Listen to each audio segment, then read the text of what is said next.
Ever heard about the monster called Detzilla? Might sound that scary, but beware of the sneaky traps that it might put you in. It has countless people trapped in its clutches, and once you are stuck, it takes a good amount of effort to set yourself free. Welcome back, folks. We are back with yet another interesting topic that you all might be interested in. We are going to talk about strategies that can help you pay off your debts and become debt-free. So let's get started. Before getting to know how we are going to defeat this monster called Detzilla, we need to know what exactly it is and what are the various forms it can take on. There are in general 4 types of debts. Secured debt. This type of debt is backed by collateral, for example, a car or house. If an individual fails to repay it, the lender can take the car or the house to look after their losses. In simpler terms, it means that while taking a loan, you are asked to name a valuable asset as a collateral, and against this collateral, you are given the loan under the legal threat that this asset will be taken if you do not repay the loan. Usually, home and car loans come under secured debts.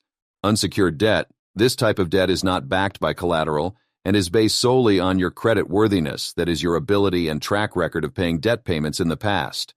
Usually medical bills and personal loans, that is, loans that you take from your friends and family, come under this category. Revolving debt. Don't worry, we ain't getting into some actual planetary thing. Revolving debt refers to a kind of debt in which the borrower can repay and borrow money on a repeated basis up to ascertained credit limit. Credit cards are a prime example of this, in which you pay your credit card payments and then again are ready to use it for the next month. Lastly, installment debt refers to a kind of debt in which you borrow a certain amount and then repay it in installments over a fixed period. Prime examples include mortgages and student loans, something that you might have heard about in the news recently. Now you may ask, which one is the scariest form of Detzilla? Well, the scary part is that each one of these holds the potential to pull you down from your financial high and bash you on the cold, hard ground. Sounds harsh? Well, that's the whole truth. A survey from 2019 found that 70% of Americans with credit card debt admit they can't pay it off this year. Additionally, another report from 2022 states that an estimated 41% of people, or about 100 million adults, currently face healthcare debt, ranging from under $500 to $10,000 or more. It's clear that many Americans struggle with debt, and if you are one of them, we are here to help you tame and manage every one of these beasts. How does one go ahead with the entire become debt-free thing, you might wonder? Do we go step by step, or do we jump right into it and try to tackle this monster with just the help of muscle power? Well, power is useless if it's not used in a witty and correct way that benefits you. We will now learn how to start your journey to becoming debt-free. The first step is budgeting. When you want to pay off your debt, you need to remember that going on shopping sprees or impulsive buying are habits that you need to avoid. They might make you feel good for a while, but the long-term implications are negative and hard to understand. One of the best ways to avoid these habits is to make a budget and adhere to it. We have a complete video that can help you make a perfect budget. Check out the description for the link. But for your sake, I can name some steps that are a part of the budget-making process.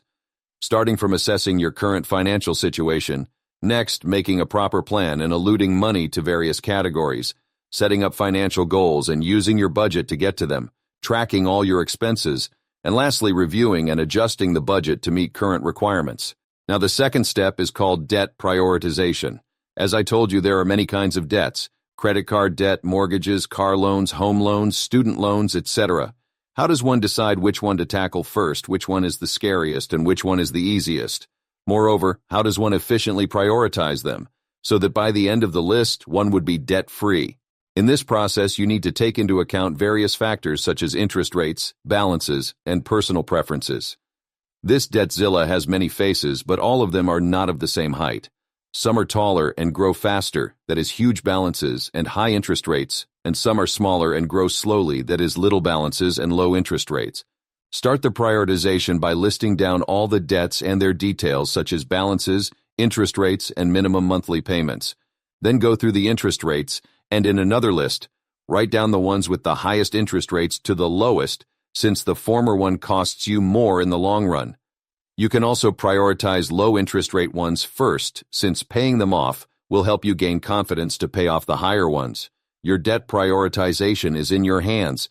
Make sure that you make a list that is manageable and doesn't put you in a financial strain. Now comes the important part where we talk about the 2 important debt repayment strategies that is the snowball and avalanche method.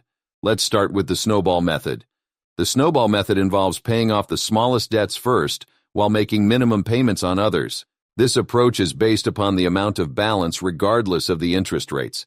This means that the debts with the smallest balance will be the ones on the top of the list, and the ones with high balance will be in the bottom. In this method, you start by listing all your debts, including balances and minimum monthly payments, and when you are done making minimum payments on all debts, you can push any extra funds towards paying off the debt with the smallest balance. Once the smallest debt is paid off, you can take the money you are putting towards that debt and apply it to the next smallest debt.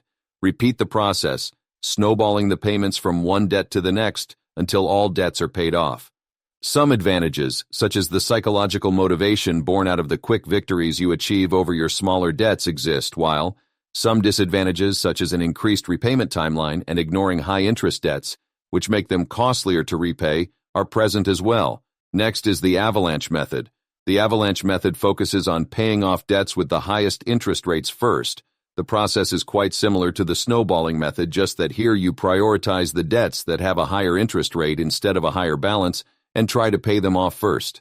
The advantages of this method are that it decreases the amount of interest that you would be paying. It also leads to faster debt elimination and is considered to be a more cost-effective method since you won't be paying all that extra interest. Though the absence of quick victories that will bring you motivation is present, this also means you won't feel a sense of accomplishment for a long amount of time if the debt with high interest is also a debt with a high balance. This method requires discipline more than anything. The steps are quite easy to understand.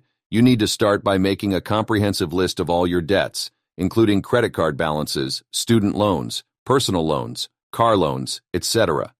For each debt, note down the outstanding balance, interest rate, and minimum monthly payment. Then arrange the debts in descending order based on their interest rates. The debt with the highest interest rate should be at the top of the list, and the one with the lowest interest rate at the bottom. After that, continue making the minimum payments on all your debts. It is crucial to avoid late fees and penalties while focusing on paying off one specific debt at a time. Now, allocate any extra funds you can afford to debt repayment. Here's where the avalanche method becomes powerful. This can include windfalls, bonuses, tax refunds, or even extra money you save from cutting expenses. The key principle of the avalanche method is to target the debt with the highest interest rate first. Make extra payments on this particular debt while continuing to pay the minimums on the others. Remember, no matter what method or strategy you apply, the war against Debtzilla is that of attrition, and it requires patience and constant motivation. You are allowed to stumble sometimes, but make sure you stand right back up tall and strong against all the forces of this one-of-a-kind monster. You can remain motivated by using various techniques like rewarding yourself reasonably after gaining a victory, or visualizing how your life would look after you have repaid all your debt. This can be and is your Avengers Assemble moment. I believe you are capable enough to fight this battle on your own now. Like this video, share it with your friends and family, check out our other content, subscribe to our channel, and comment down below if you want to see us cover any other such topics. And remember, debt repayment is not about how much we lost, it's about how much we've left. Goodbye.